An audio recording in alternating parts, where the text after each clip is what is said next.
뉴욕 데일리 신문에서 예방의학자 피터 한슨이라는 분의 말을 빌려서 이런 이야기를 했습니다.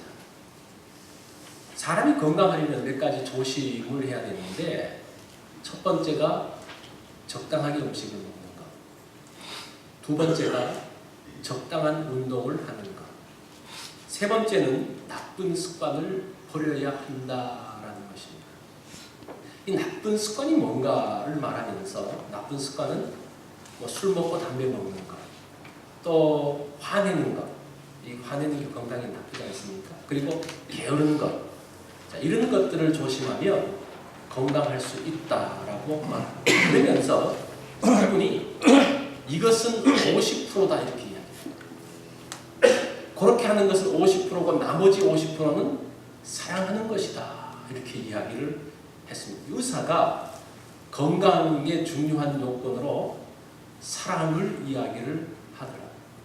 그래서 이 사랑이라는 것은 도덕적인 의무를 위해서가 아니라 건강을 위해서 해야 된다라고 이야기를 합니다. 참 이 의사가 이 성경 이야기를 하는 것 같아요. 자, 그러면 성경은 이 사랑에 대해서 무엇이라고 말씀하고 있을까요? 이 성경 말씀을 이렇게 조리고 해서 엑기스를 남으면 성경의 그 많은 내용을 줄여가지고 한마디로 말한다면 뭐라고 말할 수 있겠습니까? 사랑이라고 말할 수 있겠죠.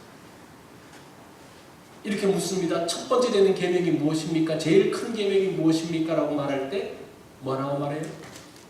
하나님을 사랑하고 이웃을 사랑하는 것이다. 이것이 율법이요 선지자다 이렇게 이야기해요. 이게 무슨 말씀인 거 아니? 예수님 당시에는 이제 신약은 없었으니까 율법, 모세오경과 선지자들을 통해서 하신 말씀, 구약성경, 성경의 모든 말씀이다 이렇게 예수님께서 말씀하셨습니다. 그러니까 맞는 거죠. 모든 것이, 성경의 모든 것을 말할 때에 그것은 사랑이다라고 말씀합니다. 자, 오늘 본문을 한번 보십시오. 34절. 이 아주 중요한 말씀인데 우리 다 같이 한번 읽어볼까요? 새 계명을 너희에게 주노니 서로 사랑하라. 내가 너희를 사랑한 것 같이 너희도 서로 사랑하라. 이거는 위대한 선언입니다. 서로 사랑하라. 이것이 새 계명이라고 말씀을 합니다. 자, 예수님께서 새 계명을 준다고 말씀하시면서 서로 사랑하라. 자, 보세요. 이 새 계명이라고 말하면 뭐가 있다는 겁니까? 옛 계명이 있다는 거죠. 옛 계명을 보면서 새 계명이라는 이야기를 하겠죠. 자, 그러면 옛 계명은 무엇이고 새 계명은 무엇인가를 먼저 좀 살펴볼 필요가 있습니다. 자, 오늘 우리가 볼 말씀은 예수 그리스도로 인한 언약의 갱신과 그 새 계명에 대한 말씀인데, 새 계명에 대한 말씀을 들을 때에 우리가 옛 계명이 무엇인지를 보자는 겁니다.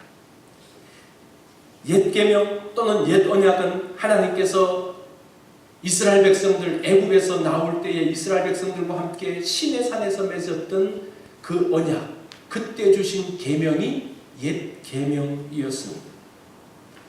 그 내용이 출애굽기 20장부터 23장까지 나오는데, 출애굽기 19장 5절로 6절에 보면 이렇게 말씀합니다. 너희가 내 말을 잘 듣고 내 언약을 지키면 너희는 모든 민족 중에서 내 소유가 되겠고 너희가 내게 대하여 제사장 나라가 되며 거룩한 백성이 되리라. 그러면서 주신 말씀이 뭡니까? 옛 언약의 대표적인 말씀이 뭐예요? 십계명이에요. 십계명의 말씀을 주십니다. 그러면서 언약 예식을 합니다. 출애굽기 24장에 보면 하나님께서 그 모세와 아론과 70 장로들을 초대합니다. 그러면서 그들이 하나님이 계신 시내산으로 쫙 올라가죠. 거기서 하나님을 보면서 음식을 먹었다라고 이야기를 합니다. 자, 그러면서 그거는 이제 후에 있었던 언약 예식 후에 있었던 것이고, 그 언약을 맺을 때 어떻게 합니까? 그 단을 쌓아놓고 하나님 앞에 제단을 쌓아놓고 거기에 12지파의 상징인 12개의 돌기둥을 세워놓습니다. 그리고 난 다음에 번제와 화목제를 드리는데 그 짐승의 피를 가져다가 절반은 어디에 뿌립니까? 제단에 뿌리죠. 하나님 앞에 뿌리고 절반은 누구에게 뿌립니까? 백성들 앞에 뿌립니다. 그 전에 이제 하나님의 말씀을 선포하는 거예요. 십계명에 대한 말씀을 선포합니다. 그 외에 십계명뿐만 아니라 하나님의 계명들을 말씀해 주십니다. 그리고 이 말씀대로 살겠느냐? 예, 살겠습니다. 그 언약이 맺어질 때에 그 백성들 앞에서 피를 뿌리는 그런 장면이 나옵니다. 그래서 모세는 이 피를 언약의 피다, 출애굽기 24장 8절에서 말씀을 하고 있습니다. 그게 끝나고 난 다음에 언약 식사를 하는 거죠. 제가 조금 전에 말씀드렸던 것처럼 이제 시내산에 올라가서 하나님 본 곳에서 음식을 먹고 마시면서 언약 예식이 마무리가 되었죠. 하나님께서는 이 언약을 맺으시고 난 다음에 신실하게 그 약속을 지키셨습니다. 그죠? 이제는 하나님께서는 이스라엘 백성들과 언약을 맺으면서 함께 있기로 했으니까 하나님의 집을 이스라엘 백성들 가운데 짓습니다. 그게 뭡니까? 성막이고 성전이에요. 이 성막은 하나님께서 이제 이스라엘 백성들과 함께 살겠다라는 그러한 표시입니다. 그리고 이스라엘 백성들을 선하게 인도하십니다. 이제 광야길, 그 척박한 광야길을 가는데 하나님께서 인도하십니다. 구름기둥과 불기둥으로 어디로 가야 될지를 알려주십니다. 언제 출발해야 될지를 알려주십니다. 언제 쉬어야 될지를 알려주십니다. 물이 없을 때는 물을 터뜨려 주시고 먹을 것이 필요할 때는 만나와 메추라기를 먹여주시고 그 모든 위험과 그 모든 적들로부터 하나님께서 보호해 주십니다. 왜 그래요? 하나님께서 언약을 맺으셨기 때문입니다. 그리고 안전하게 가나안 땅으로 들어오게 되는 거예요. 자, 하나님께서는 언약을 이렇게 신실하게 지키셨는데 이스라엘 백성들은 어떻게 합니까? 언약을 지키지 못해요. 하나님을 버리고 우상을 섬깁니다. 그래서 이 언약을 파기한 것에 가장 중요한 게 뭔지 아십니까? 우상을 섬기는 거예요. 우상을 섬기는 거예요. 야, 이게 우상 섬기는 게 뭐 그러냐 하는데 하나님은 그거를 가장 중요해요. 이 우상은 바로 누구가 주인인가를 말하는 내용입니다. 십계명을 보면 십계명의 첫 번째가 뭡니까? 나 외에 다른 신을 섬기지 말라라는 것이 첫 번째입니다. 두 번째는 너를 위하여 우상을 만들지 말라는 게 두 번째예요. 이 열왕기서를 보면 열왕기서에서 이스라엘 백성들이 하나님을 배반한 것이 무엇인가를 말할 때 우상 숭배를 이야기합니다. 너희들이 왜 바벨론 포로로 끌려갔는 줄 아느냐? 우상을 섬겼기 때문이다라고 이야기를 합니다. 그래서 이 하나님께서는 우상 숭배에 대한 것을 굉장히 무겁게 다루십니다. 요한은 유대인의 언약 파기가 요한복음 19장 15절에서 나타난다라고 이야기를 합니다. 사람들이 이제 그 대제사장들과 유대인 지도자들이 예수님을 끌고 갑니다. 빌라도 앞에 끌고 갑니다. 빌라도가 신문을 하면서 그렇게 이야기를 하죠. 너희가 이 예수가 유대인의 왕이라고 하는데 유대인의 왕을 내가 죽일까? 그러니까 이 대제사장이 옛날 대제사장들이 이렇게 하다 보니까 대제사장들이 그러는데 뭐라고 말하는 거 아니에요? 제가 한번 읽어볼게요. 빌라도가 이르되 내가 너희 왕을 십자가에 못 박으랴? 대제사장들이 대답하되 가이사 외에는 우리에게 왕이 없나이다. 이게 무슨 말이에요? 이 대제사장이 누가 왕이라고 말합니까? 로마 황제 가이사가 왕이라고 그래요. 그러면서 요한 사도는 이것으로 완전히 유대인과의 언약은 깨어졌다. 이렇게 선포하고 있습니다. 지금 예레미야 선지자를 통해서 하나님의 언약이 깨어진 것에 대한 것을 말하고 요한 사도를 통해서 그러한 말씀들을 하고 있습니다. 언약이 파기되자 하나님께서 어떻게 하십니까? 하나님의 성전을, 하나님의 집을 철수시키십니다. 그게 성전 파괴예요. 그냥 성전 파괴가 이스라엘 백성들이 힘이 없어가지고 뭐 바벨론에 의해서 성전이 무너지고 로마에 의해서 성전이 무너진 것이 아니라 지금 언약을 파괴한 백성들과 더 이상 함께 있는 것이 의미가 없다는 부분에서 성전을 걷어들이시는 겁니다. 뭐 걷어들이고 난 다음에는 껍데기가 남는 그 껍데기를 뭐 파괴하든지 부수든지 그게 무슨 상관이 있습니까? 이미 하나님께서 걷어들이셨는데 에스겔서에 보면 그 하나님께서 그 이스라엘 백성들의 그 범죄를 보시면서 떠나는데, 그죠? 얼마나 그 안타까워하시면서 조금씩 물러가시면서 안타까워하시는 그러한 모습이 나옵니까? 이것이 언약이 파기되면서 일어난 일들이라는 것. 사실은 우리는 그 언약 약속을 정말 아주 긴밀하게 맺는 것이 부부간의 관계가 그런 거라고 볼 수 있겠죠. 그죠? 이것처럼 큰 언약, 큰 약속이 어떻겠습니까? 그 약속이 깨지면, 그죠? 부부관계에 그 서로 신뢰하지 못하고 그렇게 하면서 그 약속이 깨지면 집이 무슨 소용이 있습니까? 그죠? 뭐가 무슨 소용이 있어요? 다 거둬들이죠. 하나님께서 바로 그러한 모습으로 그 집을, 하나님의 집을 거둬들입니다. 하나님께서 더 이상 그 백성들을 보호하지 않으시니까 그들이 바벨론 포로로 끌려갑니다. 유대인들은 로마에 의해서 핍박당해서 그 다음부터 전 세계에 흩어져 버렸어요. 그것이 언약 파기의 모습입니다. 자, 이런 상황에서 예수님께서 이제 옛 언약은 파기되어졌어요. 그래서 새 언약을 이제 세우시는 것이 오늘 본문의 내용입니다. 그래서 이것은 언약 갱신입니다. 갱신. 옛 언약을 이 파기되어진 것을 언약을 갱신하면서 다시 예수 그리스도께서 새 언약을 만들어 주시는 거예요. 새 계명을 주시는 거예요. 그런 면에서 이 요한복음 13장은 굉장히 중요한 장입니다. 이 일은 예레미야를 통해서 이미 약속했습니다. 예레미야 31장 31절에 보면 보라 나를 이르리니 내가 이스라엘 집과 유다 집에 새 언약을 세우리니, 새 언약, 그날에 새 언약을 세울 것이다. 33절에 보면 그날 이후로 내가 이스라엘 집에 세울 언약은 이러하니 곧 내가 나의 법을 그들의 속에 두며 그 마음에 기록하여 나는 그들의 하나님이 되고 그들은 나의 백성이 될 것이다. 이 구약의 선지자들을 통해서 말씀하신 예레미야와 에스겔을 통해서 말씀하신 그 언약, 새 언약에 대한 내용이, 언약에 대한 갱신이 지금 이 자리에서 마지막 예수님의 마지막 만찬 마가의 다락방에서 이루어지고 있는 것을 봅니다. 그런데 이 새 언약이 언제 선포되어집니까? 예수님께서 십자가에 돌아가시기 전날 선포되어져요. 예수님께서 돌아가시기 전날 이제 만찬을 하십니다. 6월절 만찬을 하십니다. 제자들을 불러놓고 떡을 떼며 잔을 마시면서 축사하면서 말씀합니다. 마태복음 26장 28절에 보면 너희는 다 이것을 마시라. 한번 내용을 보십시오. 이것은 죄사함을 얻게 하려고 많은 사람을 위하여 흘리는 바 나의 피 곧 언약의 피니라. 누가복음은 뭐라고 말합니까? 이 잔은 내 피로 세우는 새 언약이다.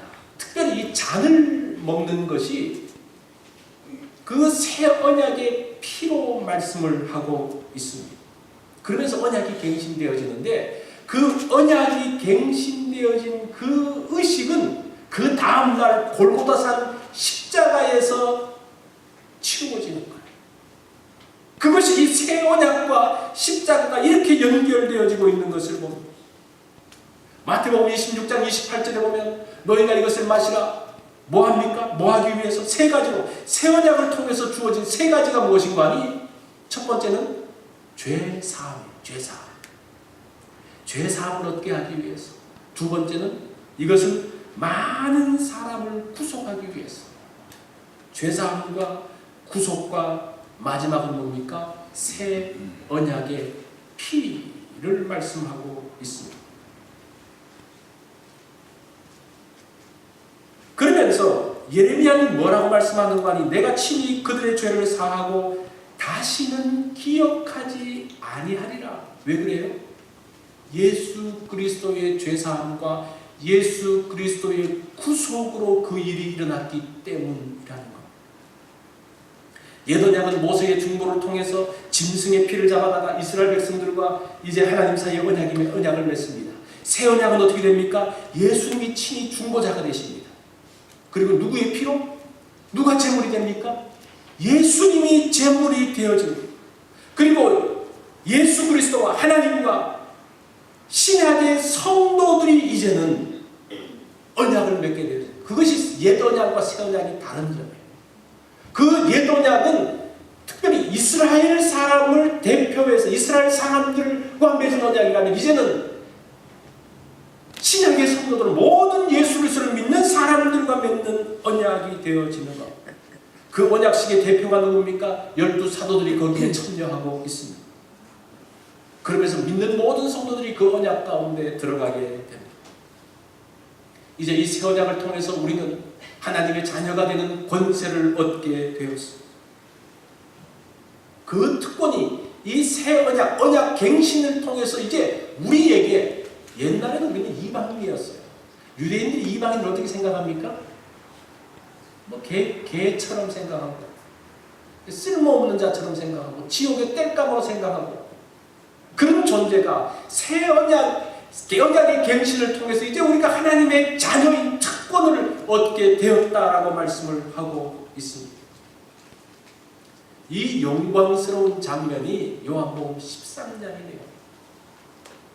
요한복음 13장 31절을 한번 보십시오.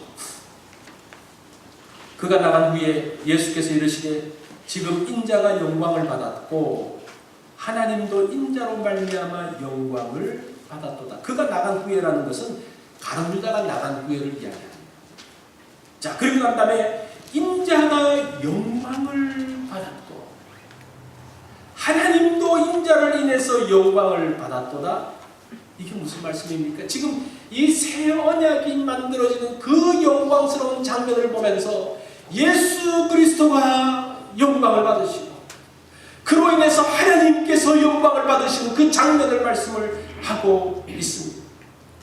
지금 이 새 언약이 만들어진 그 감격적인 순간을 예수님이 지금 이렇게 표현하고 있습니다. 그런데 정작 예수님은 그 다음날 장엄한 언약식에 참여하는데 어떻게 참여합니까? 자신이 제물로서 십자가의 담에 올려진 그 언약의 제물로서 드려지는 그 십자가의 자리, 그것을 보면서 지금 그 영광을 보면서 인자가 영광을 받고 하나님의 영광을 받으신다라고 말씀을 하고 있습니다. 이 십자가의 사건은 언약 갱신의 사건, 새 언약이 우리에게 선포되어지는, 이제 실현되어지는 그러한 사건이라는 겁니다. 그래서 십자가는 실패의 장소가 아닙니다. 사람들은 예수 그리스도가 살아있어야지 그러는데 그렇지 않습니다. 십자가는 거기서 죽는 것은 실패가 아닙니다. 그것으로 끝나는 것이 아닙니다. 사탄은 끊임없이 예수님을 죽이려고 하죠. 계속적으로 죽이려고 하다가 거기요 십자가에서 예수님을 죽입니다. 그것으로 예수님의 삶은 끝난 것으로 생각을 했습니다. 예수 그리스도의 메시아는 끝난 것으로 생각했습니다. 그런데 그것이 새로운 시작이라는 거예요. 그것이 새로운 시작이라는 거예요. 그 예수 그리스도께서 십자가에서 죽으심으로 언약을 갱신하시고 새 언약을 발효하시면서 그 모든 사망의 권세를 깨뜨리시고 다시 부활하신 그 능력, 그 사건, 이것이 지금 뭐라는 겁니까? 십자가 사건이에요. 이게 지금 언약이 갱신되어지고 새 언약을 말씀하고 있는 내용이라는 것. 지금 그거를 보면서 예수님이 감격하면서 인자와 영광을 받았고 그것을 통해서 하나님이 영광을 받았도다. 지금 그 말씀을 하고 있습니다. 그것을 통해서 우리는 어떻게 되어졌습니까? 하나님의 자녀가 되는 특권을 얻게 됩니다. 이게 지금 요한복음 13장에서 말씀하고 있는 새 계명이에요. 새 언약입니다. 언약식에는 반드시 언약의 내용을 읽습니다. 이제 계약하는데 계약서 보고 계약한 게 있습니까? 첫 번째 언약에서도 시내산에서 모세가 하나님의 언약의 말씀을 읽습니다. 그것이 십계명이죠. 이 새 언약을 맺으면서도 새 언약의 내용을 믿습니다. 그런데 우리는 지금 새 언약에 속한 사람인데 옛 언약의 내용은 십계명은 잘 알면서 새 언약의 내용을 잘 몰라요. 새 언약의 내용이 뭔지 아십니까? 여기 오늘 본문에 나옵니다. 34절. 그죠? 새 계명을 너희에게 주노니 서로 사랑하라. 어떻게 사랑하느냐? 다 같이 읽습니다. 내가 너희를 사랑한 것 같이 너희도 서로 사랑하라. 새 계명을 너희에게 주노니 너희가 사랑하라. 내가 너희를 사랑한 것 같이 너희도 사랑하라. 위대한 선언. 지금 이것을 이루기 위해서, 이것을 완성하기 위해서 예수님께서 십자가에 달리신 것. 십자가가 뭡니까? 십자가의 사건이 있게 된 이유가 뭡니까? 이 세 계명, 서로 사랑하라는 그 계명을 선포하는 거예요. 과거 이스라엘 백성들이 언약을 지켰는지 안 지켰는지 어떻게 합니까? 십계명을 지켰는지 안 지켰는지 알아요. 그죠? 우상 숭배? 벌써 첫 번째, 두 번째 걸리잖아요. 그래서 그들은 언약을 파괴했다고 이야기를 합니다. 자, 그러면 우리가 하나님, 예수님의 십자가의 사건을 통해서 우리에게 주신 새 언약을 파기했는지 파기하지 않았는지를 알려면 뭘 보면 압니까? 뭘 보면 알아요? 서로 사랑했는지 사랑하지 않았는지를 보면요, 언약이 파기되어졌는지 그것을 지키는지가 나온다는 거예요. 이 굉장히 심각한 이야기입니다. 우리 사랑하라고 하면 많은 이야기를 하는 거예요. 사랑해야 할만 해야 하지, 어떻게 해야 되지. 그런데 예수님은 뭐라고 말씀하십니까? 그것이 언약을 지켰는지 지키지 않았는지를 가늠하는 잣대다, 이렇게 이야기합니다. 무서운 이야기예요. 정말 무서운 이야기예요. 이것은 십계명을 넘어서는 중요한 말씀입니다. 언약을 파괴했던 사람들이 지금 어떻게 이스라엘 백성들이 어떤 고통을 당했습니까? 우리가 그걸 보면요, 이 말씀을 정말 무겁게 생각을 해야 됩니다. 자, 그러면 우리가 이 중에서 세계명과 옛계명에 대한 내용들을 봤는데, 그런데 보니까 비슷해 보여요. 그죠? 옛계명도 뭡니까? 하나님을 사랑하고 이웃을 사랑하라. 그리고 세계명을 보면 서로 사랑하라. 이 비슷한데 뭐가 다른가? 하나님을 사랑하고 이웃을 사랑하는데 어떻게 사랑하라고 말합니까? 구약에서는 이웃을 내 몸과 같이 사랑하라. 기준이 뭐예요? 내 몸이에요. 내가. 그런데 세계명에서는 서로 사랑하라. 어떻게 사랑합니까? 내가 너희를 사랑한 것처럼 사랑하라. 그 기준이 뭡니까? 예수님. 그게 조금 달라졌어. 그리고 옛계명은 하나님을 사랑하고 이웃을 사랑하는 두 개가 더 많은 것 같은데, 서로 사랑하라는 것, 이거 하나밖에 없는 것 같은데, 그런데 이 서로 사랑한다는 것은 예수님을 닮는 거예요. 예수님 닮기. 그게 사랑이에요. 내가 너희를 사랑한 것처럼 사랑하라고 그랬으니까 예수님을 닮아가는 거죠. 예수님을 닮는다는 게 뭡니까? 하나님을 사랑하는 것을 다 포함하고 있는 것을 말씀합니다. 그래서 이 계명은, 새 계명은 옛 계명을 이어가지만 사실은 그것을 뛰어넘는 더 큰, 더 실제적인 계명인 것을 봅니다. 자, 우리가 이 새 계명을 듣고 있는데, 이 새 계명이 어떤 상황에서 선포되었는지를 보면요, 이 새 계명이 우리에게 어떻게 다가올 수 있는지를 알 수가 있습니다. 지금 요한복음 13장은 어떤 상황입니까? 예수님께서 이제 그 다음 날 여기서 만찬을 마치시고 겟세마네 가서 기도하다가 잡히시고, 그 다음 날 예수님께서 십자가에 못 박히시니까 예수님이 돌아가시기 전날 있었던 이야기. 함께 모여가지고 이제 6월절 식사를 하시고 난 다음에 그때 어떤 일이 벌어집니까? 이미 가룟 유다는 예수님을 팔려고 하죠. 그래서 예수님이 가룟 유다를 돌이키려고 하지만 말 듣지 않고 나가버립니다. 제자들은 어떻게 합니까? 이후로 어떤 일이 벌어집니까? 예수님이 체포되자 뿔뿔이 흩어지는 상황입니다. 이 첫 번째 언약을 맺을 때는 굉장히 영광스러웠습니다. 그 시내산에서 하나님이 정말 이렇게 구름으로 나타나시면서 사람들이 그 모습을 보면서 두려워 떨고 있었고, 정말 그 영광스러운 장면 가운데서 첫 번째 언약이 만들어졌는데, 이 두 번째 언약을 만들어지는 그 시점에서는 참담합니다. 한 명은 배반하죠. 나머지는, 한 명은 예수님을 팔려고 그러죠. 나머지는 예수님을 그냥 뿌리치고 다 도망가는 그 상황. 지금 예수님께서 이 말씀을 하고 난 다음에 새 언약의 새 계명에 대한 말씀을 하고 난 다음에 36절을 보십시오. 그 말을 듣고 난 다음에 베드로가 뭐라고 말합니까? 주여 어디로 가시나이까? 이거 뭔가 어울리는 말씀인 것 같아요. 새 계명을 너희에게 주노니 너희는 내가 너희를 사랑한 것처럼 사랑하라. 그렇지 않으면 사랑하지 않으면 내 제자인 줄 모르리라. 근데 이 베드로가 뜬금없이 예수님 어디 가세요? 뭔가 안 맞아요. 그러니까 이 제자들은 예수님이 아무리 새 계명을 이야기해도 관심도 없어요. 관심도 없어요.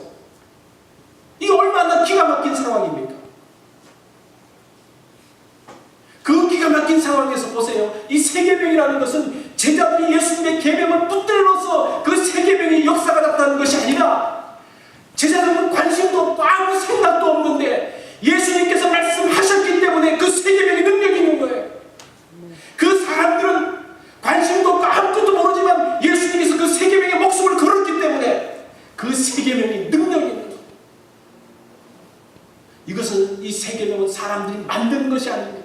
인위적으로 만들어서 어떻게 새롭게 하는 것이 아닙니다. 누구도 관심이 없는 것이었습니다. 그러나 그 새 계명을 위해서 예수님께서 죽으시고 새 계명에 예수님의 목숨을 거시고 하나님께서 그 아들의 목숨을 걸면서 이 새 계명을 이루어 가시기 때문에 이 새 계명이 나오는데 능력이 있는 거예요. 요한복음 14장으로 넘어가면 무엇을 말씀합니까? 보혜사 성령에 대한 말씀들을 합니다.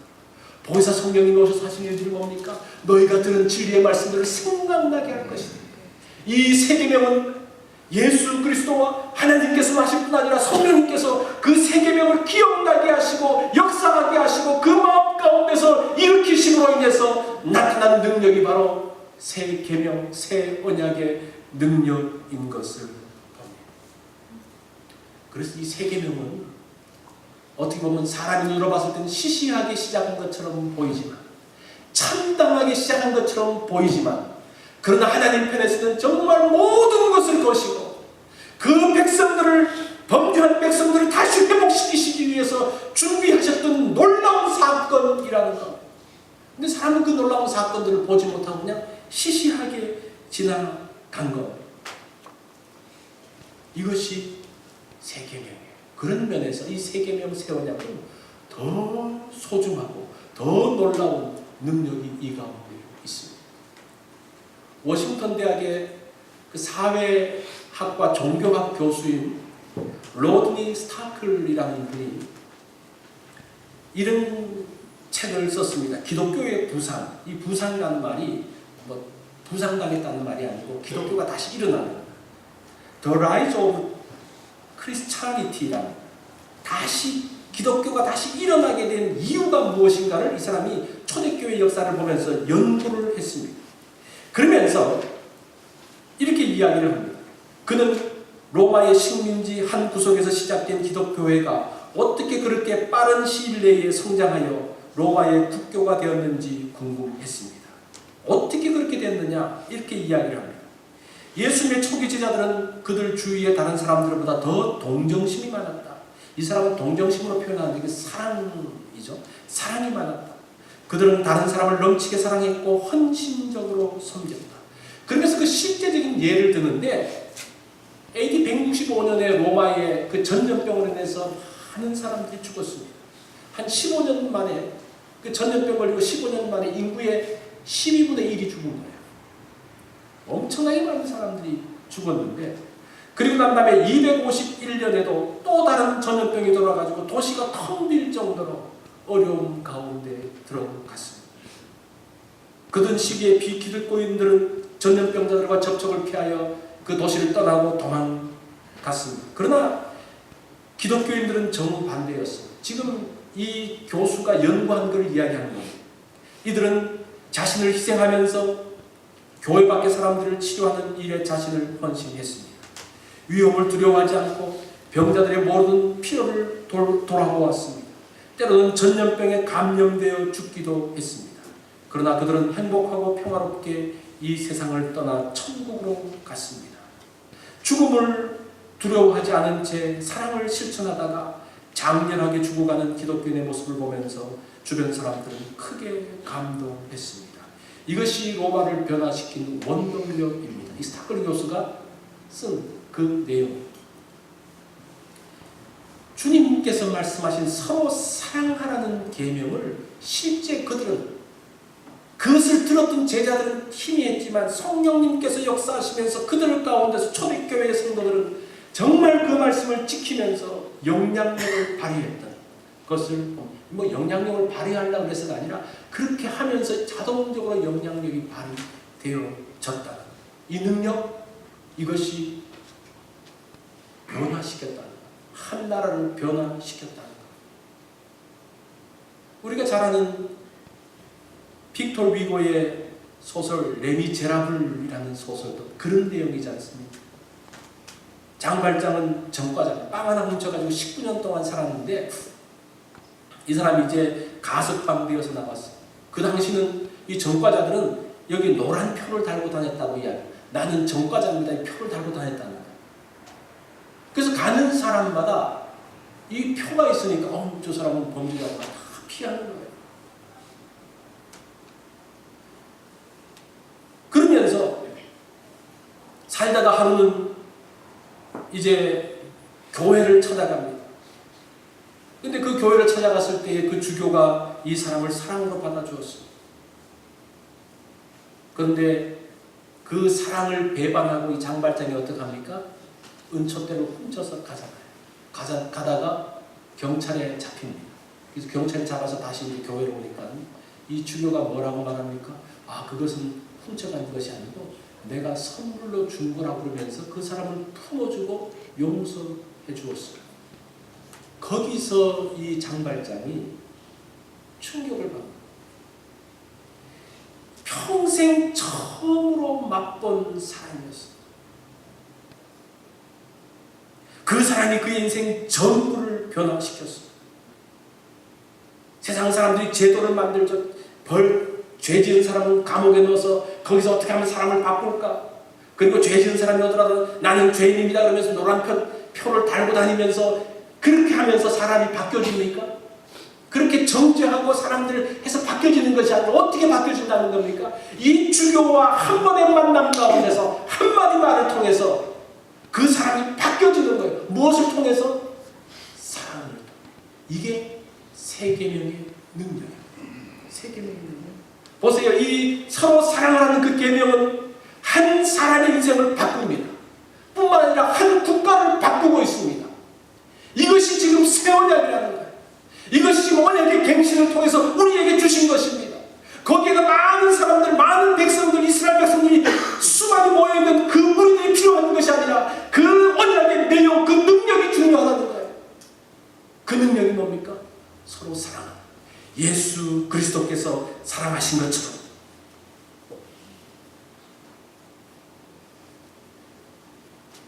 기독교 철학자로서 많은 영향을 미친 프랜시스 쉐이퍼 박사가 그분이 지금은 돌아가셨지만 그분이 뭐라고 말씀하시는 거 아니? 그리스도 제자의 표시는 배지는 사랑이다라고 이야기했어요. 우리가 배지를 달고 다니면 요즘은 뭐 그런 게 있는지 모르지만 옛날에는 학교 때 대학도 이렇게 배지가 있잖아요.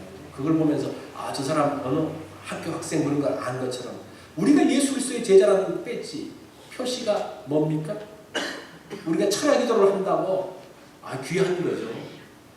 세상 사람들이 그거 알아주지 않습니다. 우리는 귀한데 세상 사람들이 안 알아줘요. 우리가 성경을 알고 성경을 확실하게 아는 거 이거 정말 귀중한 겁니다. 그런데 세상 사람들은 그것에 감동받지 않는다는 거예요. 무엇에 그들의 마음이 움직입니까? 너희가 세상의 빛이라고 그랬잖아요. 이 교회에서 빛이 아니고 교회에서 소금이 아니라 세상에서 빛이 되어지고 세상에서 소금이 된다 그러면 그들이 무엇을 보면서 그 빛을 봅니까? 서로 사랑하는 거예요. 서로 사랑하는 것을 통해서 나타나는 거예요. 세상은 모든 것이 조건적입니다. 이기적입니다. 그런데 서로 사랑하면서 무조건적으로 이타적으로 나아갈 때에 사람들은 저것이 그리스도인이구나 라는 것을 인정하기 시작합니다. 그러면서 그들이 어떻게 합니까? 그리스도에게로 온다는 거예요. 그래서 그 사람들의 마음이 변화되어지고 그 변화의 역사들이 모여가지고 한 나라가 그 당시 전 세계를 호령하던 전 세계를 지배하던 그 로마가 그리스도의 그 사랑 앞에 굴복하고 변화되어지는 것을 이것이 예수님께서 말씀하신 새 계명, 새 언약의 계명입니다. 여러분들은 예수님의 제자이십니까? 하나님을 나의 왕으로 모시면서 사는 하나님의 백성들입니까? 그 증거를 보여주십시오. 그 증거. 그 증거가 뭐라는 겁니까? 서로 사랑. 서로 사랑. 이제 우리가 서로 사랑하는 것이 서로 좀 사랑해봐야지. 그게 아니라 이것이 그리스도인의 뭐라는 겁니까? 정체성이라는 거예요. 정체성. 이것을 지키지 않을 때에 그 사람은 뭡니까? 언약을 파기한, 언약에서 나가는. 참 무서운, 제가 이렇게 말하면서 참 무서운, 두려운 생각이, 마음이 부담이 되죠.